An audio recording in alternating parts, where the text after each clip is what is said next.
Hey everyone, this is Nick with Eternity's Toys, and I'm here with DC Retro Egghead from McFarlane Toys. So I got this figure from Target.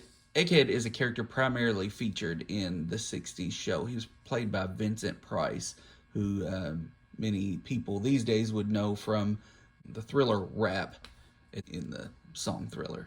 He was in a lot of horror movies back in the 50s and 60s. He has not really translated over to comic books. He did kind of appear in the background of Shadow of the Bat in the early 90s, and I believe he's been on Brave and the Bold, that cartoon series, which is a lot of fun if you want to check that series out if you never have. A lot of fun to introduce your young kids to Batman if you're interested in that.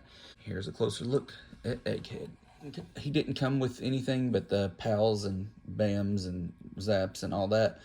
He should have came with some eggs. I had a tiny little egg from like a little critters collection or something, but it wouldn't stay in his hand, so I just kind of gave it, kind of put it back away. But he twists all the way around, if that's what you need him to do for zombie Egghead. He can put his arms all the way out. He can twist his wrists around. And he can bend at the knees. Getting a nice karate pose there.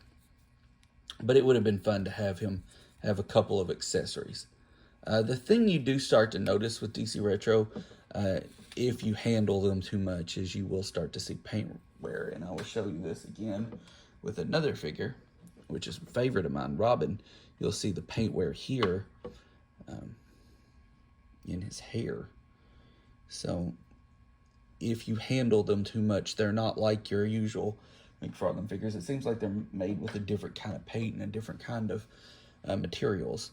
So they do have a kind of like Funko Pops in a way, how Funko Pops can just, you might handle them twice and sit them on a shelf, and then they start to get that wear. So I'm not sure what that is. You'll notice it here as well. But he wasn't like that when I originally got him. I think he's a great likeness. Not a perfect likeness, but good enough.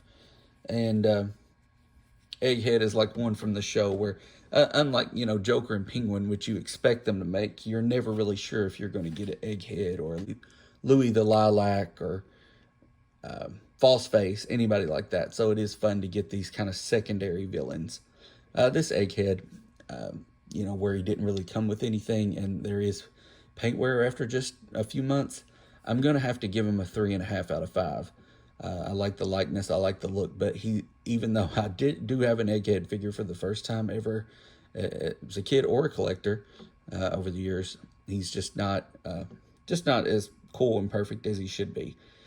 So that's my take on Egghead. Be sure to check out these other videos in my playlist, DC Reviews. If you're interested in this type of content, check out my Instagram page at Eternity's Toys. Let me know if you have this figure. Or if not, will you be adding it to your shelf? That's all for now. Have a great day. Enjoy your toys.